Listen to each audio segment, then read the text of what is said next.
stream. Nope, it's not. I know you might be hearing my streams and you say it's probably a dead stream because my stream has glitches in it, and it sometimes just bad. A lot of people will definitely. A lot of people will be definitely agreeing with this. I kind of miss old Fortnite, dude. I was just watching a video of memories because I wanted to go back, as I know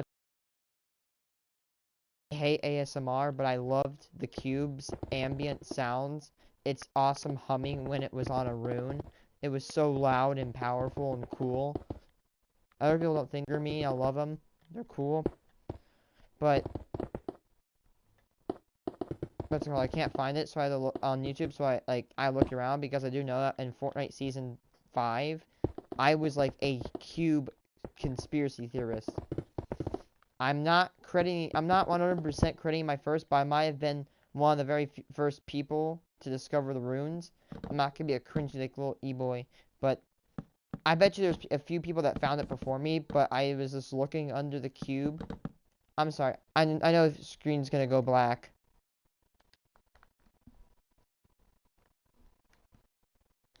Okay, when was this video taken? I think it was the day before, or right when that video is. I'm gonna go to Fortnite. Where's Fortnite? All video clips. Scroll down. I'm sorry if the screen is black. I'm going to look at the date I discovered the rune. I discovered, not like as saying I discovered it for the community. That's when I discovered it for myself. Just saying. I don't know if I did discover it, but if I did, that's cool. God.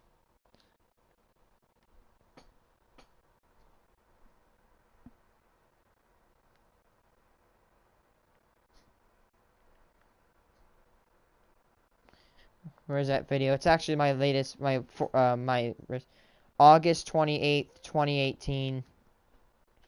August the 28th, 2018 is when I found that. That's my very first Fortnite video on my PS4. You know it's bad when I like what's it called? I was a hard Fortnite e-boy. And I hated Apex Legends. I hated it with a passion.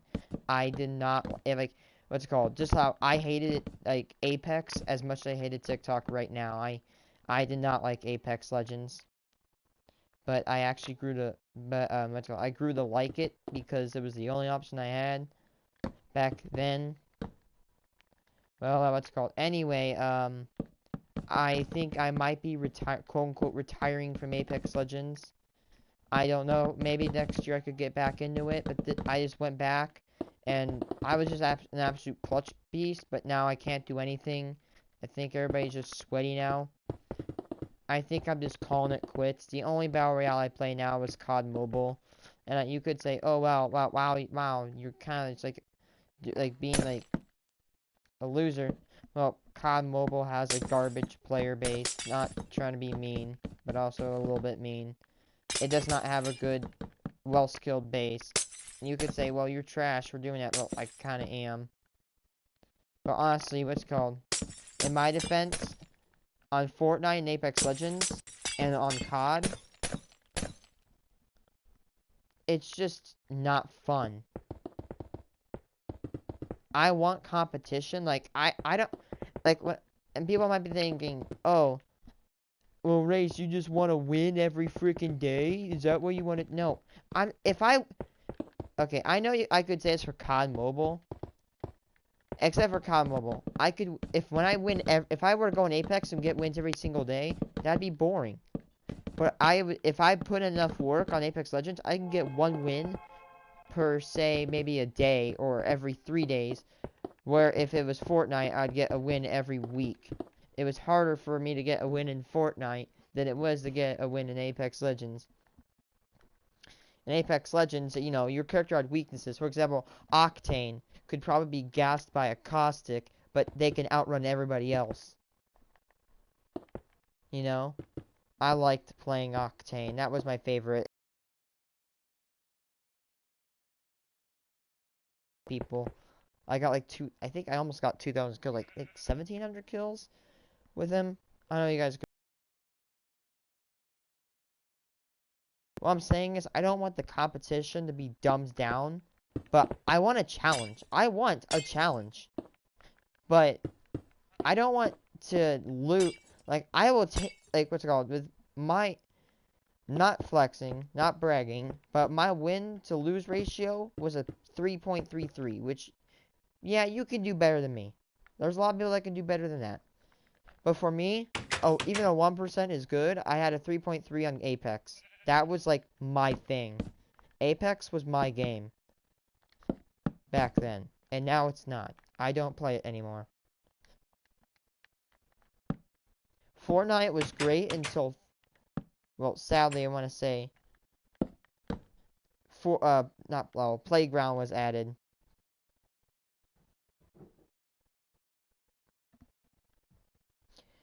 I loved Playground, but it flattened the skill gap. With Apex, you either had to go to the firing range and get better accuracy, or you had to play the game. With, what's it called? With Playground, it flattened it. I like Playground a lot, but I don't like how it affected the skill rate. And a lot of people point the finger at Playground. And it sucks because I really like Playground.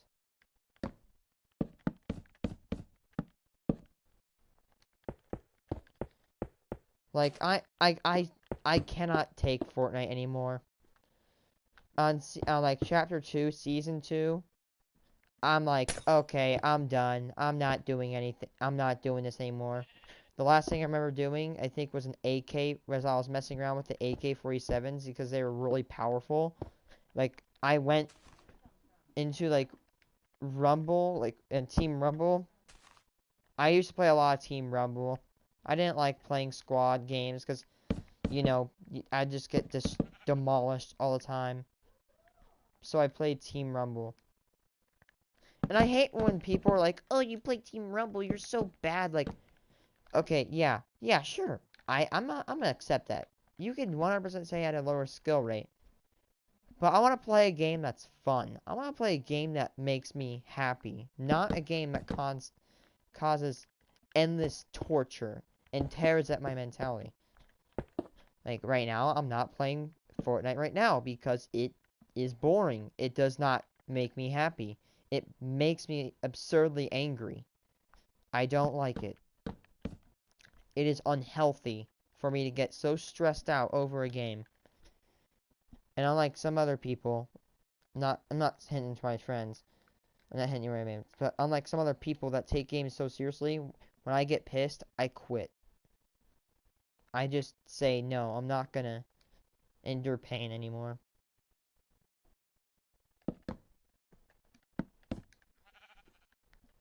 It's just amazingly sad, though.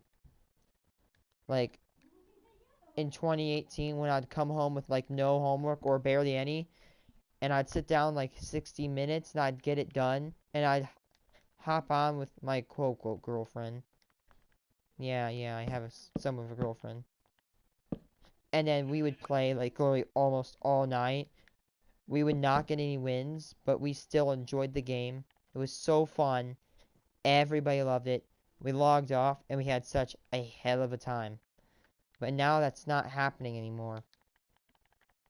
It doesn't happen like that anymore, man.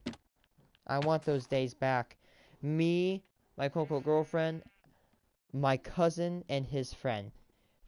And this other person that we had these 5 people that were like we were the 5. Well, Brendan, Captain, Alex, which I used to play with a lot, and me, Bryce, Brendan, Captain, which is my GF, and then, or quote GF, and, oh, well, thank you. I'm sorry, let me repeat that again. Me, Brendan, Bryce, Alex, and my quote-unquote GF. We were the squad. We were 5. We were awesome. Like, until, like, we were great, but in Season 6, like, what's it called? Season 5. Uh, Oh God. I'm actually, I'm not kidding. I might actually,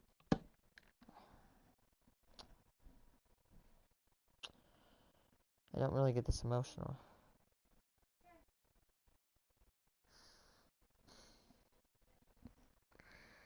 We were like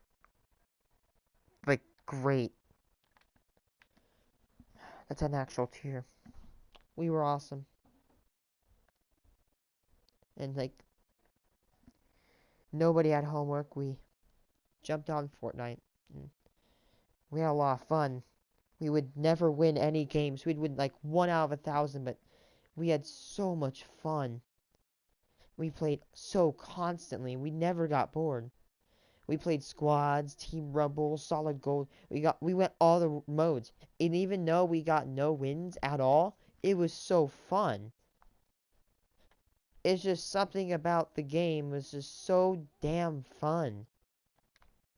And then once I'm not gonna no, I'm not blaming him, but like once I was in my cousin's house and I was sleeping over and I was gonna play with Brendan and he all of a sudden got upset. Like my cousin got upset because I wasn't playing with him.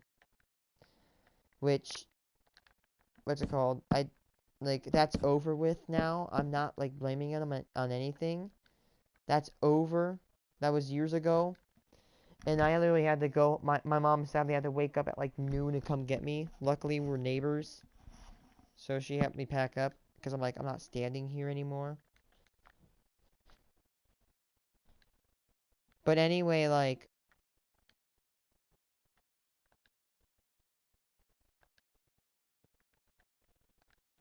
But like, what's it called? And Brendan and my cousin Bryce. They fought. They started their little argument. They would never stop. And then so me and my friend, my girlfriend, quote unquote, and like, well, what's it called? Brendan and Bryce used to play with each other, and they no longer did after that moment. And then what's it called? So like, what's it called? If Brendan was on, he would never get on, and if Bryce is on, Brendan would never get on. And it was just everlasting feud. Nobody would stop fighting. And it was so infuriating. Two great minds that could have just worked together.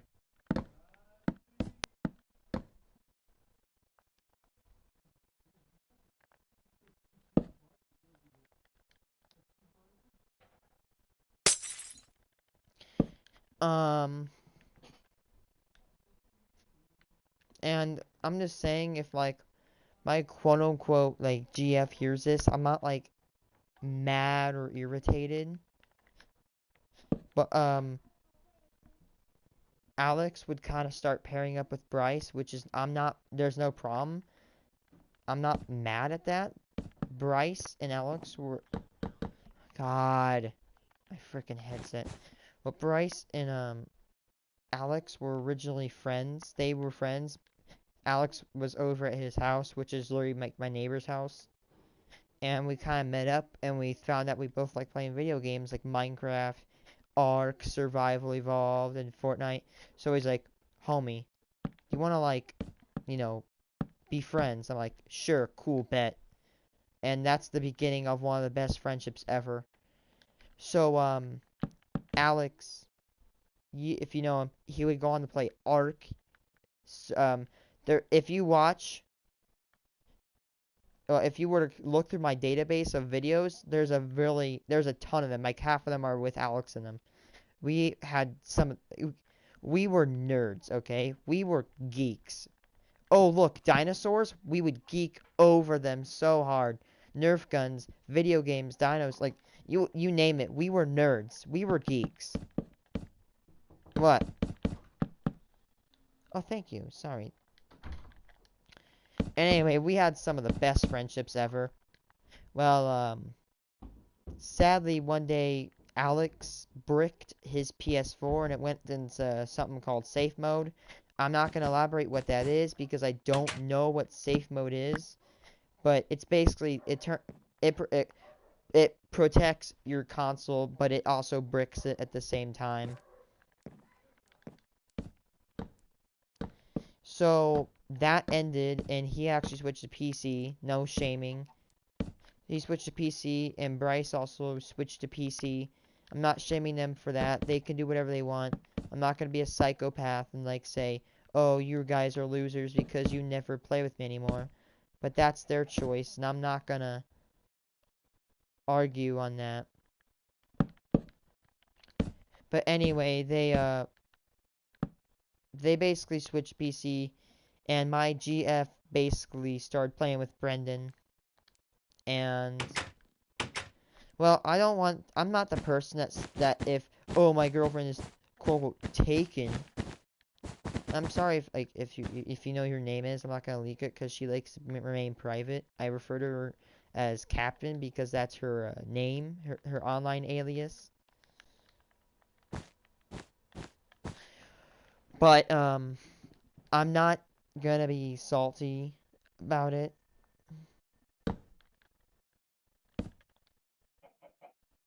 Like, I'm not gonna be salty about that. But her and Brendan started playing, like, they'd barely play with me, and that kind of just made me upset because, you know, Brendan and GF play together, Bryce and Alex play together, and what's it called, 5-5, so it's 2 and 2, so I was left out. I had no one to play with.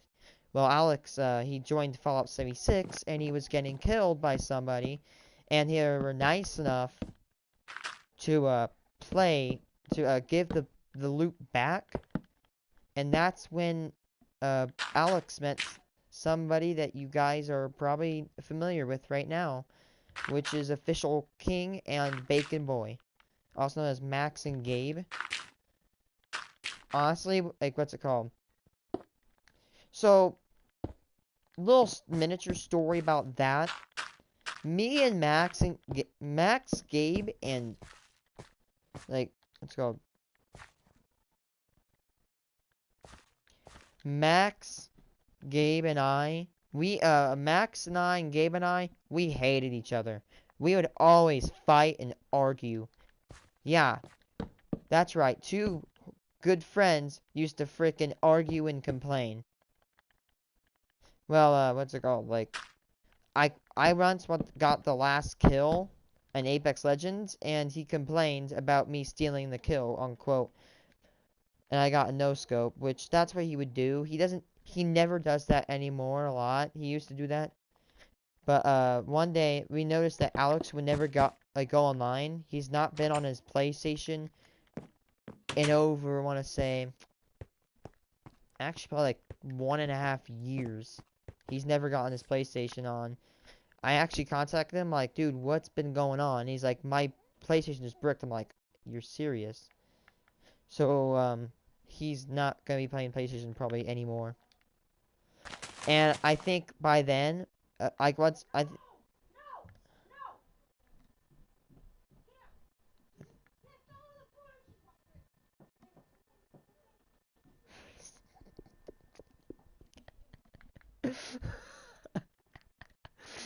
sorry, I can't. My dog's peeing in the house. I'm sorry, I can't. No, no, no.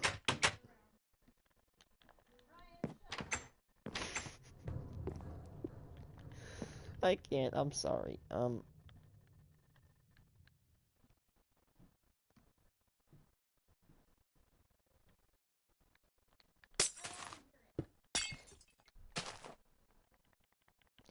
So anyway, I think Official realized that, he just lost one of his best friends, Alex. And I just lost one of my best friends, Alex. So, well, guess what? I'm the only one he had. I'm the only person. Me?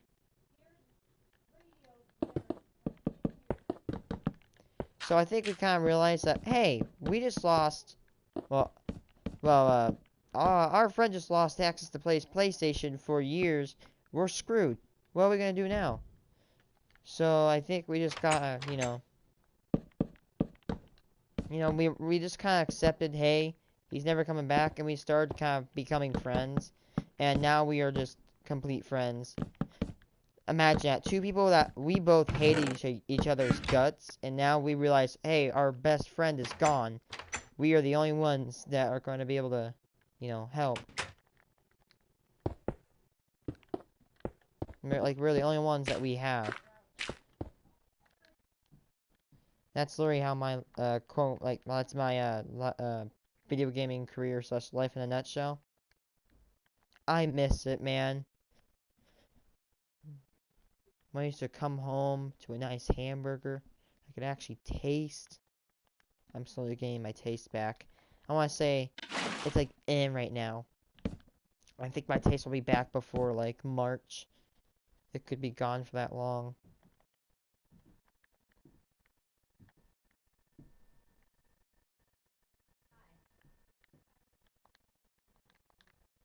But homies, man, freaking God, man, back then was so fun. You had fewer responsibilities, and you could just game for hours. And when you did game for hours, you enjoyed it with your heart. 2017, man. Trump was actually doing something okay, which is interesting to hear for me. Horizon Zero Dawn, Fortnite came out. Like, Minecraft was starting to become more modernized.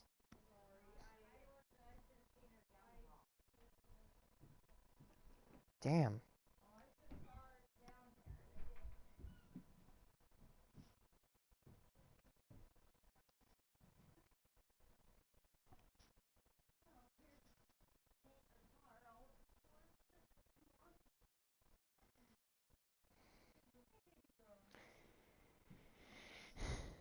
Oops.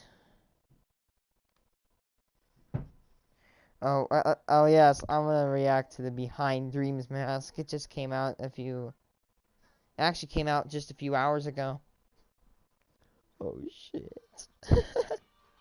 I'm waiting. This is gonna be so bad.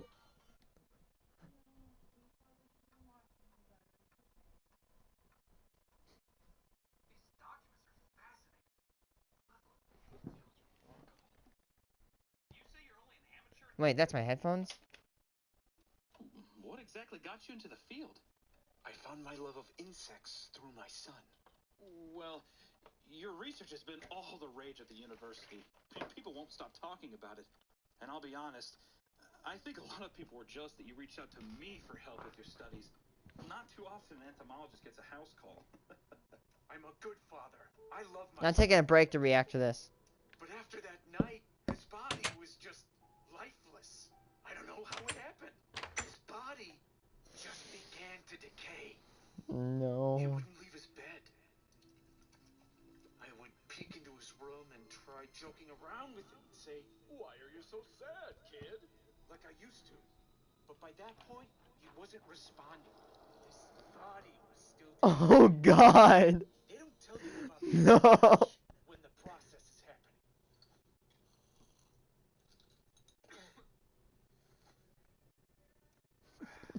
I will say it's getting rather late. I should be heading home. We could continue our discussion over email or... Any good Oh father would no. have done what I had to do. His friends kept coming over asking where he was, but they wouldn't understand. No one would understand that he couldn't... He wasn't himself. That's why I took him out of that school, threatening to fail him for not showing up. What do they know? Oh I no. was the only thing that could keep him safe. No one needed to know his secret.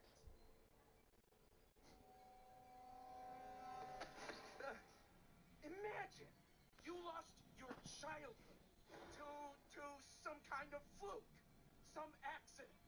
Sir, I'm sorry for your loss. But please let me go. Loss? You think my son is dead? Why would you say that?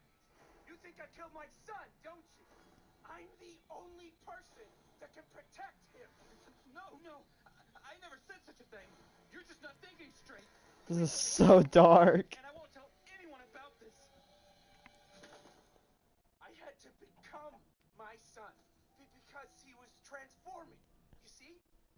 He had lost his sight by that point.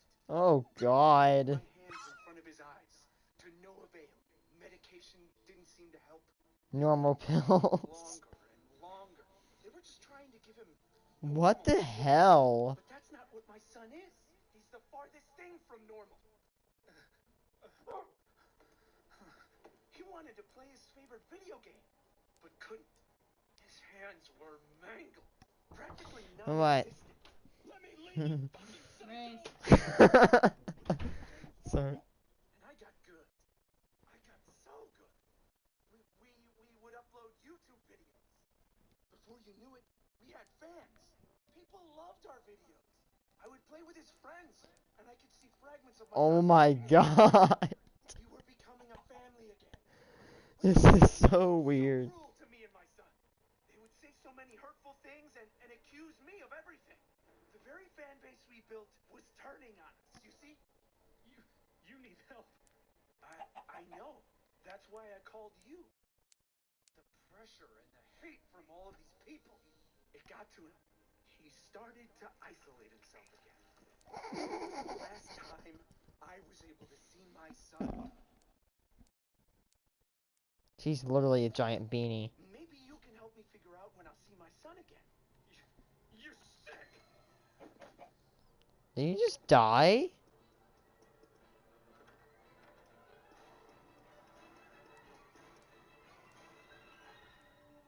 Oh no. Don't go in there.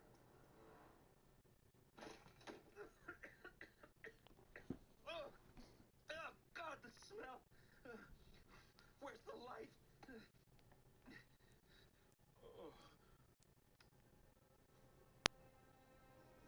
What the hell? It's a giant cocoon. Shut off the light. It's okay. Daddy's here. Daddy's got you. How much longer will he be in there? It's been months. I miss my son. Yeah, this is so weird.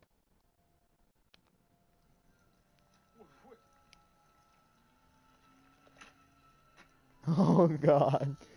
This is where it goes bad, I know.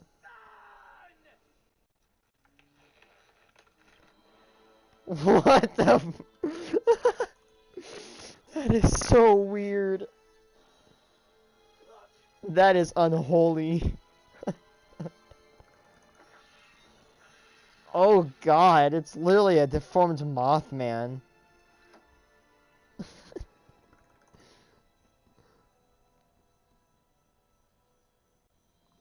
Oh my God.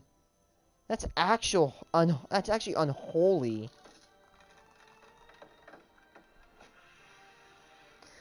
I know there's a lot of imagery around these films, but I don't know what it is in this one. What was that thing? That's my son. What the Oh my God, that's so great.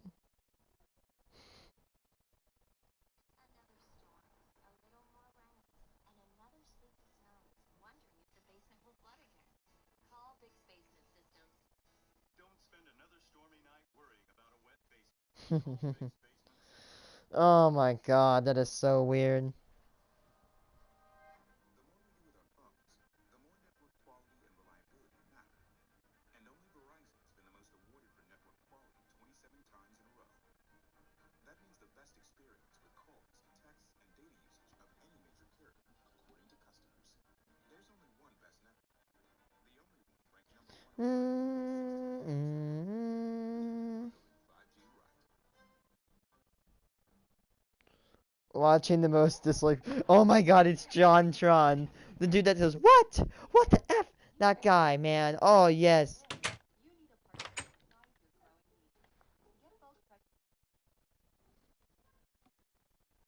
Hey, come here. Forget about this. I got something very He lives in the dumpster. a secret hidden gem, the greatest mobile game of all time. That's right. It's Rayce Shadow Legends. Oh God. That's bad. God. Oh wait, what's the turn of that Sony thing where everyone was ranked? Oh yeah, right. We left up on these dog ass Smurfs thing, whatever. I remember I didn't see the second one. I saw the first one as a little kid. I thought it was good, but now I realize that I think I made a grave decision. They are.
And not good, not the best movie, but it's better than this. Yeah, I get it.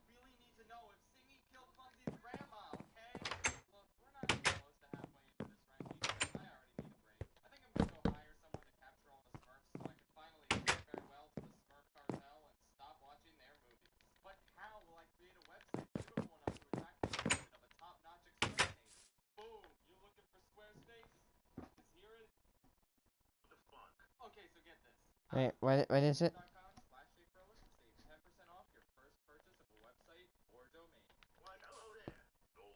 Edited by Sin.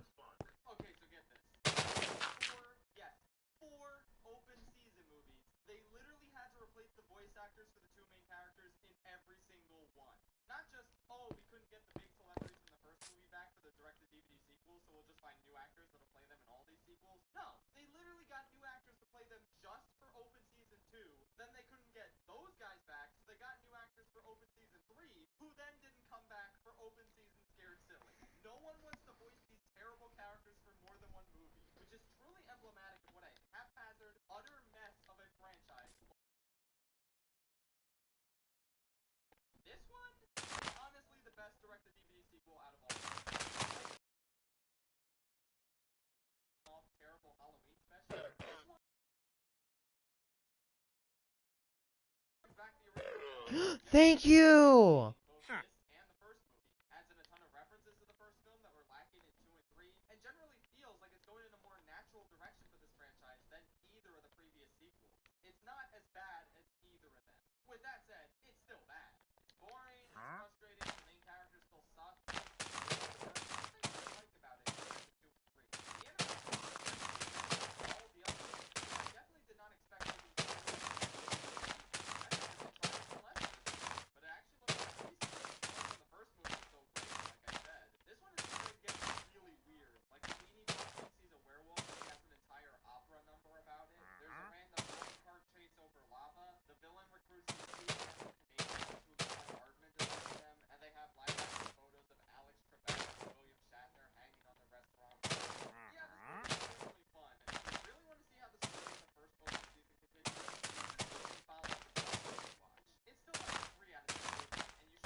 Oh, I'd say what's the worst movie I've ever watched? It's probably definitely Emoji Movie.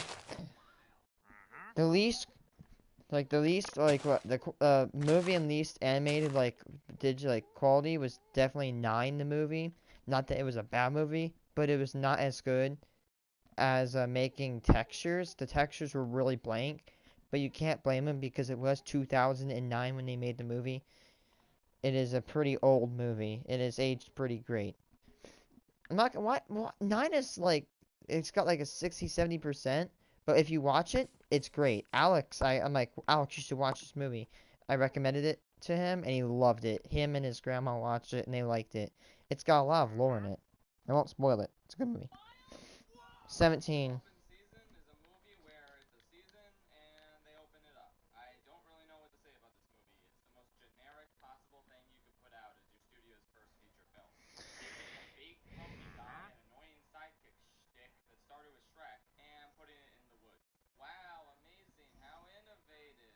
Now that I think about it, there's actually a scene early on in the movie where some humans mistake the deer for being a donkey.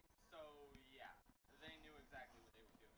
I thought this movie was actually perfectly fine for the first like 30 Who minutes. mistakes a I deer for enjoyed a watching the donkey? player bond with his I'm human in model, my but I'm not area. sure what I'm to think native about it. to. Deer are in the The movie was wild. actually pretty funny You and the can't ending was mistake pretty one of good. them, It remains that way for the entirety of one the of them movie. suckers. I'll give it that. But then we get to the woods and Shrek and Donkey have to find their way home, and now it's just a series of terrible poop humor and forgettable characters showing up with no rhyme or reason or story structure, and it really blows. Patrick Warburton showed up for 2 minutes, and that was nice.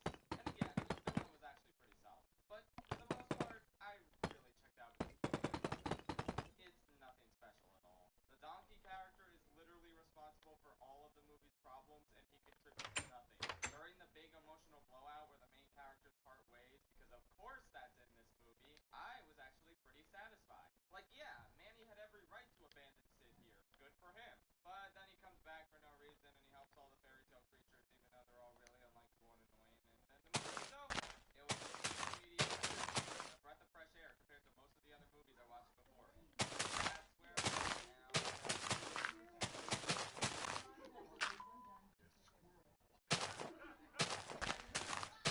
Slayish Dracula.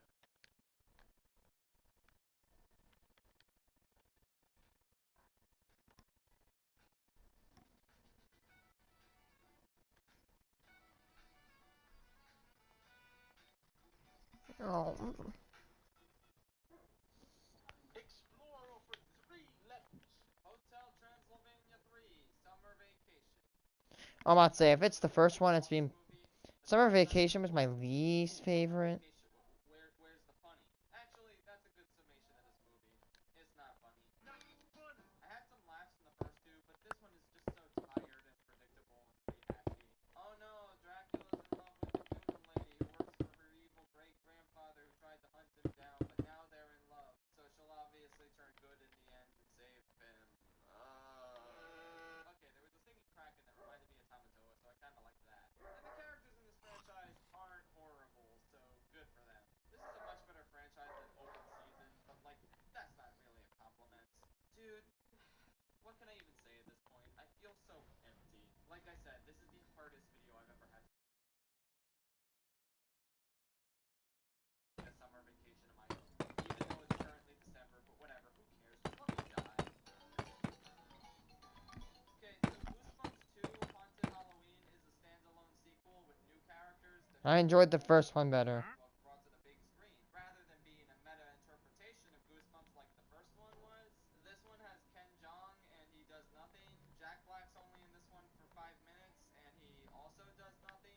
The effects are noticeably worse than the first movies. The writing is noticeably worse. The movie is only funny when Jack Black is on screen.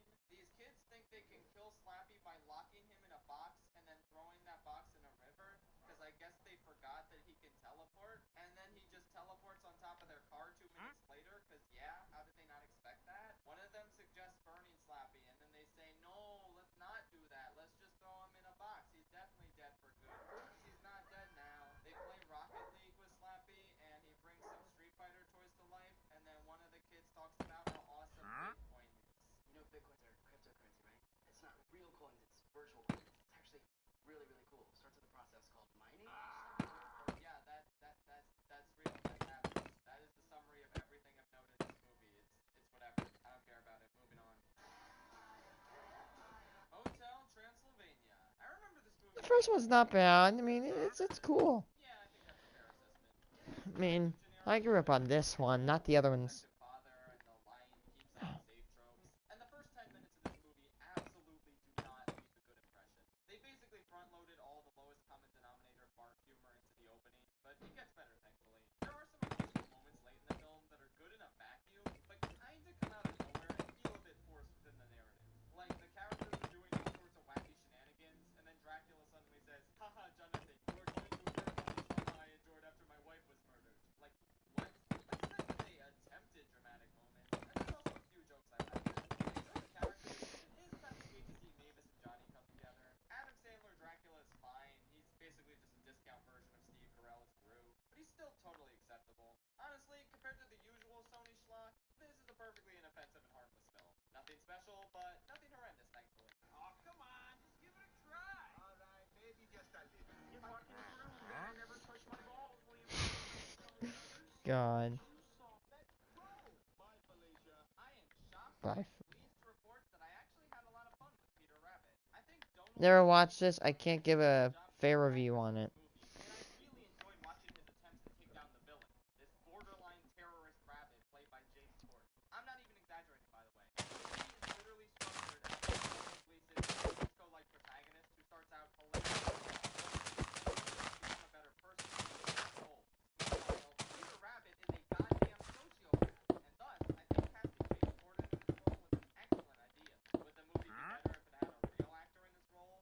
Well, yeah, obviously, but this part seems to be written with Corden in mind, so it all works out. Other than that, I don't know, this is surprisingly just a really fun movie. The writing is decent, and I liked quite a few of the jokes. You can tell that Corden has a knack for mixing comedy and integrating the creatures into this world. It's basically night and day when you compare it to the goddamn Smurfs movies. Donut Hole Gleason is killing it, like I said. He's really good at physical and verbal comedy, and I think this was still a less humiliating role for him than Hux was in The Last Jedi. It's a perfectly decent family film. Could have been really good if not for James Corden. Oh yeah, I already forgot about Hux. Just watch Paddington if you want to see this movie, but actually good. Still, not a bad time overall. Paddington. What a hard. Oh, wait, is Paddington an actual Sony movie? For some reason, everyone really wanted me to review Wish Dragon. What? It's so good. Don't listen to everyone saying it's an Aladdin ripoff. It's definitely not an Aladdin ripoff. It's an Aladdin ripoff. It hits every one of the same plot beats for the most part, and it just got extremely tedious because I knew I could just be watching Aladdin instead, which is paced better and has better animation and a bunch of songs that really slap. In a vacuum, this is a perfectly good film without any major issues, but the fact that it's as derivative as it is really sours the experience a bit. Now, yes, I'm perfectly aware that Disney did not invent the Aladdin story. I believe the general story structure of a poor boy who gets 3 wishes from a magic bean did actually originate from China. It's not like you can't do a story that's been done before in a movie, but it has to be at least visually and tonally distinct. The Little Mermaid and Ponyo basically have the same premise of a fish girl wanting to leave the ocean behind to live on dry land. That sounds familiar. But these are still wildly different movies. Not only because they go in completely different directions plot-wise by their second halves, but also because of how little they resemble each other visually and tonally. But like, look at this, man. Like I said, it's not just story structure, it's the visual language of the film.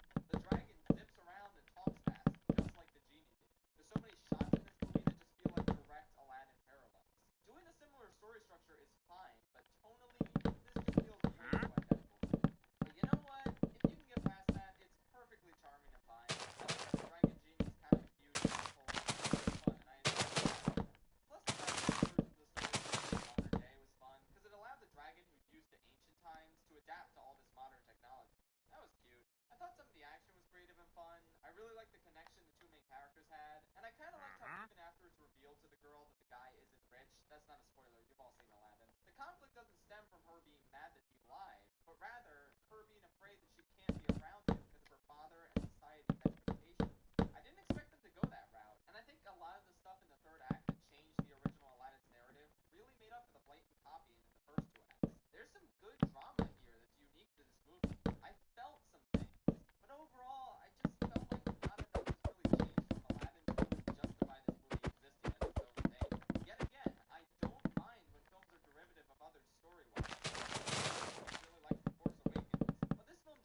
Transylvania 2 over the original, and I think it's the best in the series overall. I still think it's just okay, but it has a lot more good jokes than the first one, and I kind of like its plot as well. I think it's neat to see Dracula try and cope with the fact that his grandson might not be a vampire or be into monster things. It's nice to see Mavis try and fit in with human society, as well as her unbridled enthusiasm towards older things.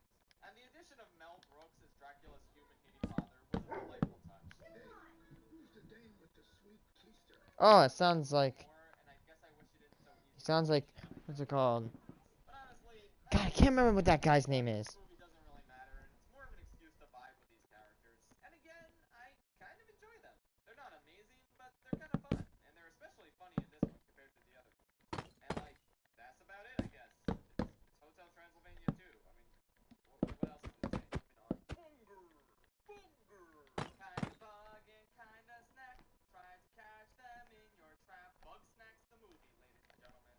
Number 2. Cloud Chance. Cloudy with a Chance of Meatballs, because I heard from a lot of people that it was extremely not good, especially in comparison to the original. Well, I'm here to tell you, Balderdash, this is still a really fun, good movie. Oh my god, my sister talks like the strawberry. You have problems with it. To this day. Characters from the first film are kind of completely useless in this one. They don't really add anything to the story, and it's just there. And it's pretty absurd how Flynn turns on them to the degree that he does. It's semi-believable because he's being manipulated by someone who idolized his whole life, but he still felt a little out of character.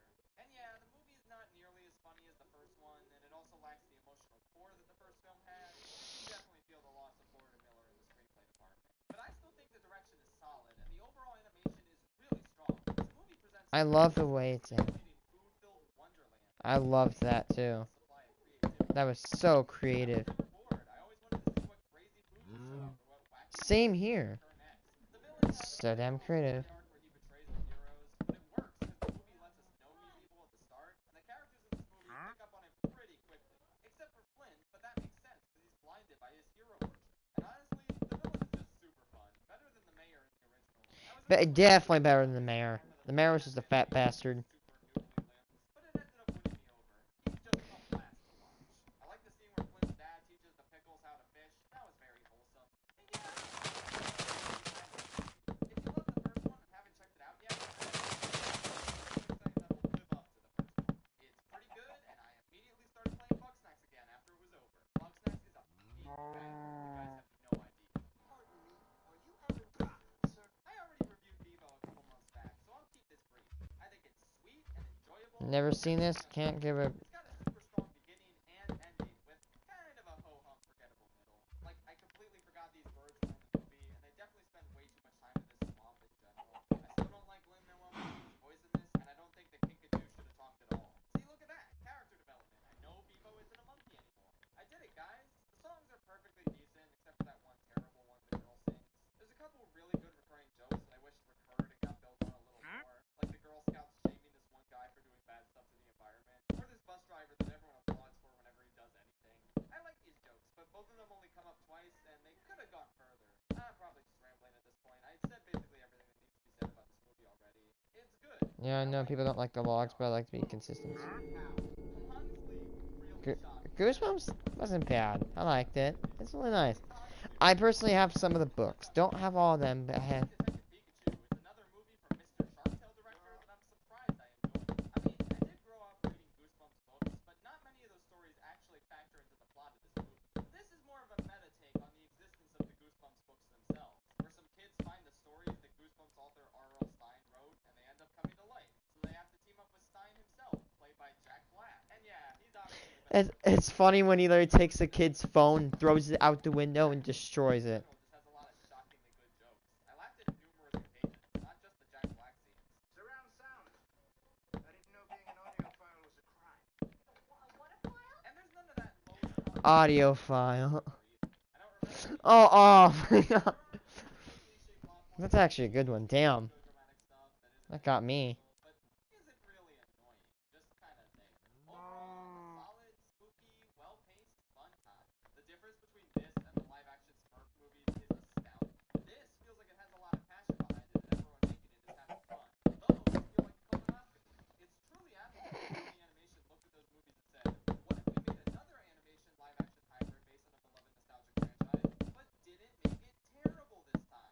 Well,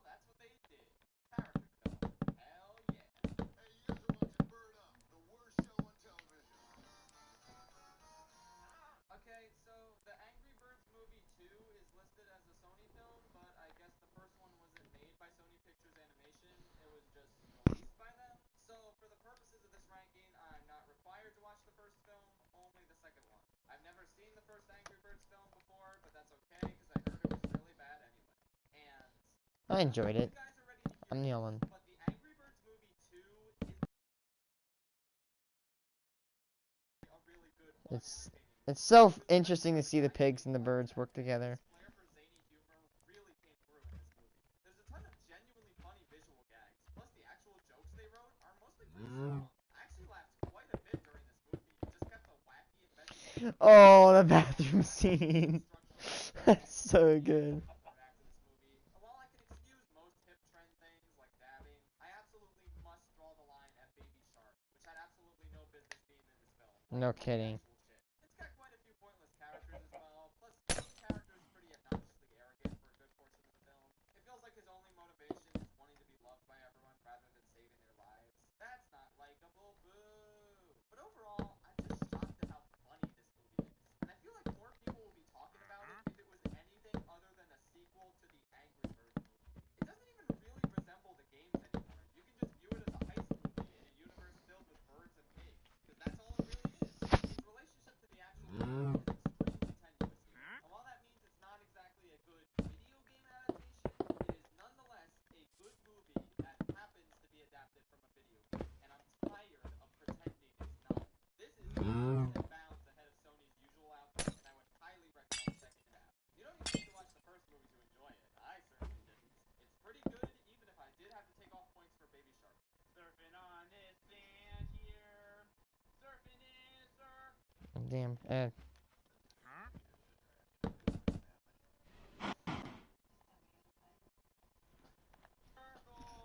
have never seen an animated film with a more unique premise than Surf's Up. A mockumentary all about surfing penguins at a worldwide sports competition is an awesome idea that this movie just rolls with. The slight shaky cam, the talking head interviews, the way everything's presented, it all just comes together beautifully. It makes the story and characters way more engaging and funny. I don't know who came up with this idea, but honestly, bravo. And that's not even the only good element about this film. The soundtrack is loaded with bangers, the animation holds up really well and showcases how awesome surfing looks. The characters are endearing, there's a strong emotional core. I love Chicken Joe's misadventures with a random tribe of penguins, or how the villain wants to have sexual intercourse with his trophies. Big Z is a really interesting, cool character, and his story reminded me a lot of Luke in Last Jedi. Except done better, don't at me. Sometimes the film can be a little slow during his training sessions with Cody and Big Z, and sometimes there's some open P jokes that are not good, as you'd expect from a Sony animation film. But for the most part, this film is great, and it honestly doesn't even feel like Sony. I don't mean that in the sense that, oh, Sony makes bad movies, and this movie is good, so it doesn't feel like they made it, Because there's tons of really great movies that feel like Sony in terms of their humor and animation style, like Cloudy with a Chance of Meatballs or Mitchell's vs. Machines. I just mean that this movie I've never watched that film, but I'm definitely going to. It does sound like a really nice film. in fact, it doesn't really feel like any other animated movie I've ever seen. I can't imagine DreamWorks, Pixar, Disney, etc. making anything quite like this film. And it doesn't even really fit in with the rest of Sony's catalog either. And I think that's really awesome. It showcases how even in their very inception, Sony Pictures Animation was interested in pushing the envelope in terms of what an animated film could be. They just had some talented filmmakers make a really cool movie based on a really cool idea, regardless of whether anything like it had been done before. Which is definitely something you can also say about the best Sony animation movies, so maybe this was kind of a precursor to that in a weird way. I'm kind of just rambling at this point. Bottom line is, Surf's Up is a banger, and well worth checking out. Especially compared to that piece of shit Happy Feet. I can't believe I liked both of those movies equally. What the hell was I on? The Pirates, Band of Music. Oh my god, I forgot about this movie. Me and my dad loved this movie. I loved it. It's so good. Don't do anything. Yeah, there we go. That's the right title. Anyway, this movie's a banger. I am shocked that nobody talks about this movie outside of that one meme line, which, by the way, isn't even in this movie. Oh yes, but actually no. Behind, well, yes, but actually no, going into the movie. But it's like the film itself told me, well, yes, but actually no, because it doesn't actually appear in the film. You just got coconut balls. I feel robbed and betrayed in that one regard. But otherwise, the movie's awesome. Artwork kind of hit and miss for me. Their features are always really visual. I never really connected with any of them outside of anything Wallace and Gromit related. But I think this movie is definitely one of their hits. It's a wacky adventure about a kooky group of pirates who pretend to be scientists in order to get money because they didn't realize their pet parrot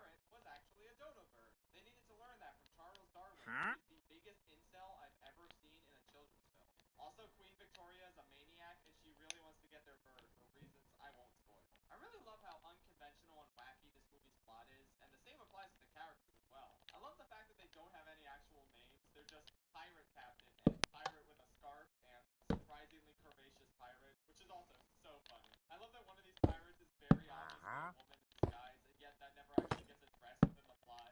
It's just there as a kooky side gag. Bro, the monkey with his different flip cards that he uses to communicate? Oh, come on. How are you not watching this movie right now? I guess if I had any problems, I feel like maybe the pirate captain doesn't quite learn his lesson and never really grows out of his self-centered nature. And maybe the movie could have been a little funnier and had maybe one more action sequence, considering how great the two that they had were. But yeah, overall, banger movie. Even if it feels 100% like Aardman's handiwork and barely anything like Sony's. Depending on who you are, that might be a good thing. Also, the Pirates in an Adventure with Scientists is a much better title. What is this Band of Misfits thing? That could be the title of any movie. You tell Arthur Reed that he'll never eat lunch in this town again. Arthur Christmas is the only kids movie I've ever seen that references the Cuban Missile Crisis, and that's how you know it's good.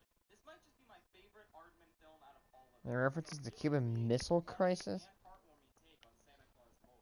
I think it's really neat how this movie establishes that the title of Santa is passed down from father to son over generations, starting with the original Saint Nick. I like how the different Santas have conflicts over tradition versus new technology, and what the best way to deliver presents is. I love how the current Santa isn't portrayed as perfect. They don't shy away from his character flaws, and it's great to see him overcome them. What's it gonna do with this?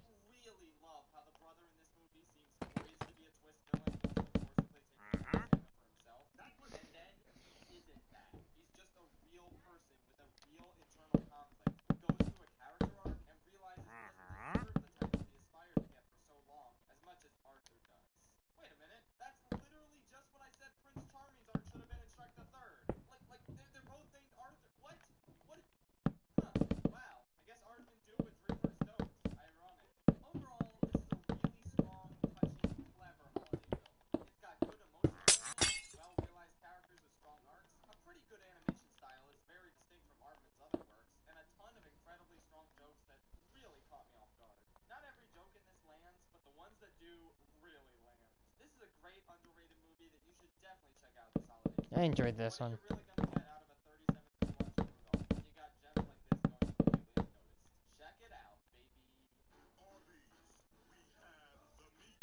Most projects that Lord and Miller have had a heavy hand in, from Clone High to the Lego Movie, have gone down as instant classics that constantly get talked about. But weirdly enough, I don't think the same thing has quite happened with Cloudy with a Chance of Meatballs, their first ever feature film. It's very well liked, no doubt. Oh my god, as I said before in the previous video, this movie is a gem. Talked about enough when you consider it's the feature film debut of two of the most respected and beloved writer-directors in the animation industry. This is a really great movie. It's constantly hilarious, visually inventive, and tons of fun. Every time I rewatch it, there's always some new detail I never noticed before. And there's so many jokes that I still laugh out loud at, even after my 5th or 6th viewing. My personal favorite It's not dragging. Drag it across the desktop. Literally destroys his entire desk. God, he's so fat.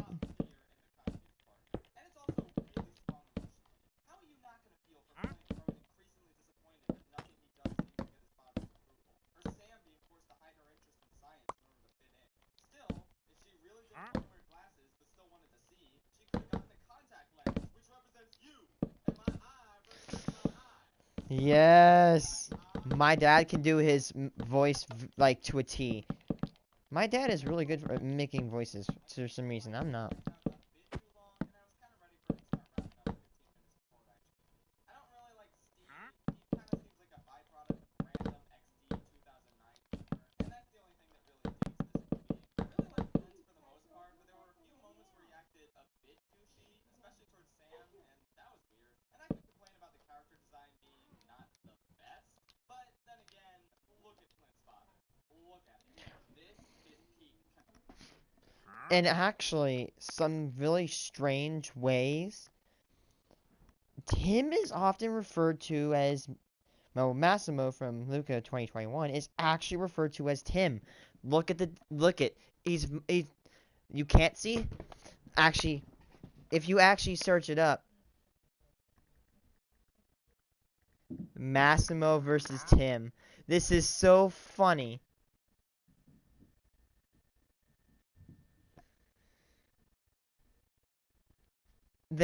It's shown for them. Okay, why the Fitch Busher from look exactly like Tim Lockwood? It's like it's undeniably the same. They're undeniably this. People have actually opened up a freaking rumor tying the Pixar universe. Courtney needs to find the difference between.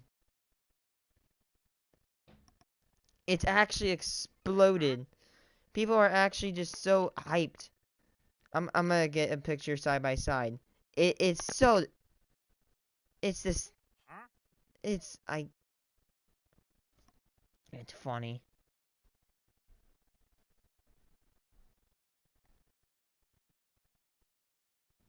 I found a picture. I can't find it.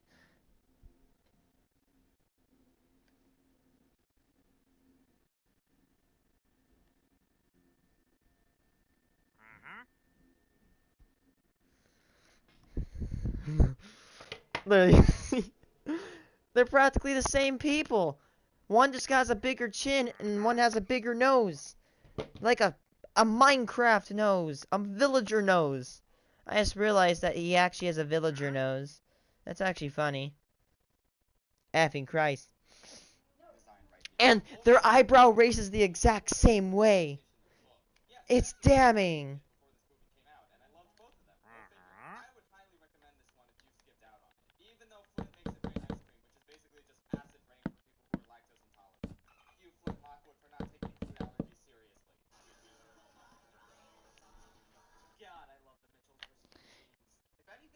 I've never seen this, but I heard it's like really, really good. They look really likable. The visuals look really cool.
Which one?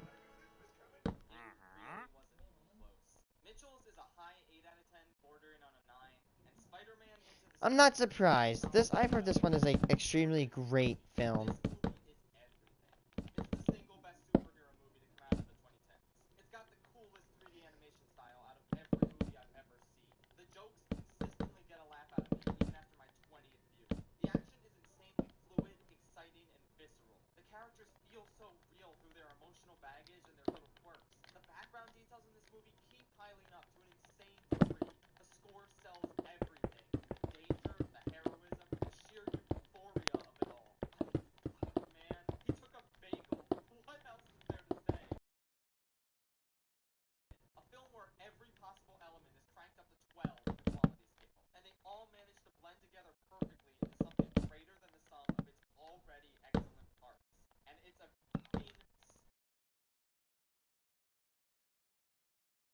Two thousand is like poggers.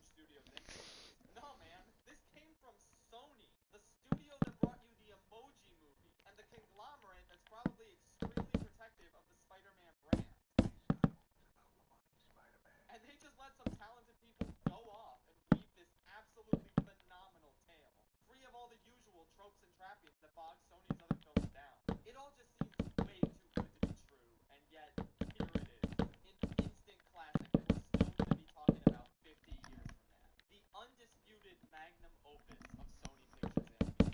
If this is an indication of what the future holds for this studio, then I, for one, can't wait to see more. Seriously though, please don't fuck up the sequel. Good night, Tri-State Spider-Verse.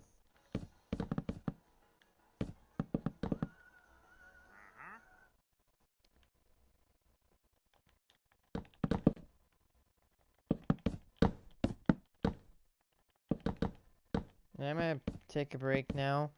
I know we didn't get too much done, but hopefully, we can actually start getting more of the suburban parts done. That, this area is gonna be oak. These two areas are gonna be oak and stuff. That might be spruce. Yeah, that might be spruce. It might be oak, and this could be different species. But I'm gonna take a break. I'm sorry for keep taking the breaks. Oh, God, Jesus, that almost broke my iPad. Hey, bye, guys. Thanks for watching.